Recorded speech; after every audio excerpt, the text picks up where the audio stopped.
ನಮಸ್ಕಾರ ಕರ್ನಾಟಕ. ಕೇಳ್ತಿದ್ರಲ್ಲ ಎಲ್ಲ ಕಮೆಂಟಲ್ಲಿ ಕನ್ನಡ ಇಲ್ವಾ ಕನ್ನಡ ಇಲ್ವಾ ಕನ್ನಡ ಇಲ್ವಾ. ಕನ್ನಡ ಯಾಕಿಲ್ಲ ಗುರು, ಇದೇ ಬನ್ನಿ. ಇದೇ 29/30/31ನೇ ತಾರೀಕು ನಮ್ಮ ದೇವಾಂಗ ಸಂಘ ಕಾಲೇಜಲ್ಲಿ ಕನ್ನಡದ ಮೂಡ್ ಕೋರ್ಟ್ ಕಾಂಪಿಟೇಷನ್ ನಡೀತೈತೆ.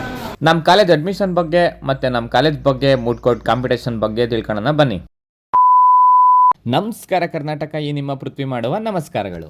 ಲಾಸ್ಟ್ ವಿಡಿಯೋದಲ್ಲಿ ಮೂಡ್ ಕೋರ್ಟ್ ಕಾಂಪಿಟೇಷನ್ ಬಗ್ಗೆ ವಿಡಿಯೋ ಹಾಕಿದಾಗ ಬ್ರೋ ಕಾಲೇಜಲ್ಲಿ ಕನ್ನಡ ಇದೆಯಾ, ಕನ್ನಡದಲ್ಲಿ ಲಾ ಮಾಡ್ಬೋದಾ, ನಿಮ್ಮ ಕಾಲೇಜಲ್ಲಿ ಮೂಡ್ ಕೋರ್ಟ್ ಕಾಂಪಿಟೇಷನ್ ಕನ್ನಡದಲ್ಲಿ ನಡೆಯಲ್ವಾ ಅಂತೆಲ್ಲ ಸಿಕ್ಕಾಪಟ್ಟೆ ಪ್ರಶ್ನೆ ಮಾಡಿದ್ರು.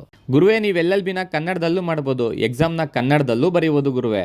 ನಮ್ಮ ಕಾಲೇಜಲ್ಲಿ ಕನ್ನಡ ಮತ್ತು ಇಂಗ್ಲೀಷಲ್ಲಿ 2 ಲ್ಯಾಂಗ್ವೇಜಲ್ಲೂ ಪಾಠ ಮಾಡ್ತಾರೆ ಗುರುವೇ.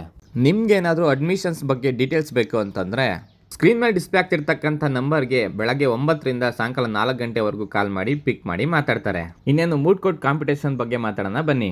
ನಮ್ಮ ದೇವಾಂಗ ಸಂಘ ಕಾನೂನು ಕಾಲೇಜಿನಲ್ಲಿ ಮೇ 29, 30, 31ನೇ ತಾರೀಕು ದೇವಾಂಗ ಸಂಘ ಕಾಲೇಜ್ ಆಫ್ ಲಾ ಮತ್ತು ಯುವ ವಕೀಲರ ಸ್ನೇಹ ಬಳಗದ ಸಹಯೋಗದೊಂದಿಗೆ ಪತಿಯಪ್ಪ ಸ್ಮರಣಾರ್ಥ ಅಖಿಲ ಕರ್ನಾಟಕ ಪ್ರಥಮ ಕನ್ನಡ ಕಲ್ಪಿತ ನ್ಯಾಯಾಲಯ ಸ್ಪರ್ಧೆಯನ್ನು 2026 ಶುರು. ಈ ಮೂಡ್ ಕೋರ್ಟ್ ಕಾಂಪಿಟೇಷನ್ನಲ್ಲಿ ಕರ್ನಾಟಕದ ಪ್ರತಿ ಲಾ ಕಾಲೇಜಿನ ವಿದ್ಯಾರ್ಥಿಗಳು ಭಾಗವಹಿಸ್ಬೋದು. ನಿಮ್ಗೇನಾದರೂ ಪೂರ್ತಿ ಡೀಟೇಲ್ಸ್ ಬೇಕು ಅಂತಂದರೆ ನನಗೆ DM ಮಾಡಿ, ನಾನು ನಿಮಗೆ ಫುಲ್ ಡೀಟೇಲ್ಸ್ನ ಸೆಂಡ್ ಮಾಡ್ತೀನಿ. ಈ ವಿಡಿಯೋದಲ್ಲಿ ನಿಮಗೆ LLB ಅಡ್ಮಿಷನ್ ಮತ್ತು ಕನ್ನಡದ ಮೂಡ್ ಕೋರ್ಟ್ ಕಾಂಪಿಟೇಷನ್ ಬಗ್ಗೆ ನಾನು ಅಭಿಪ್ರಾಯ ತಿಳಿಸ್ಕೊಟ್ಟಿದ್ದೀನಿ. ಸೊ ನಿಮ್ಮ ಫ್ರೆಂಡ್ ಸರ್ಕಲಲ್ಲಿ ಯಾರಿಗಾದ್ರೂ ಯೂಸ್ ಆಗುತ್ತೆ, ಸೊ ಅವ್ರಿಗೆ ಶೇರ್ ಮಾಡಿ ಅಂತ ಹೇಳ್ತಾ ಸಿಗೋಣ ಗುರುವೇ ಮತ್ತೆ ನೆಕ್ಸ್ಟ್ ವಿಡಿಯೋದಲ್ಲಿ. ಬಾಯ್.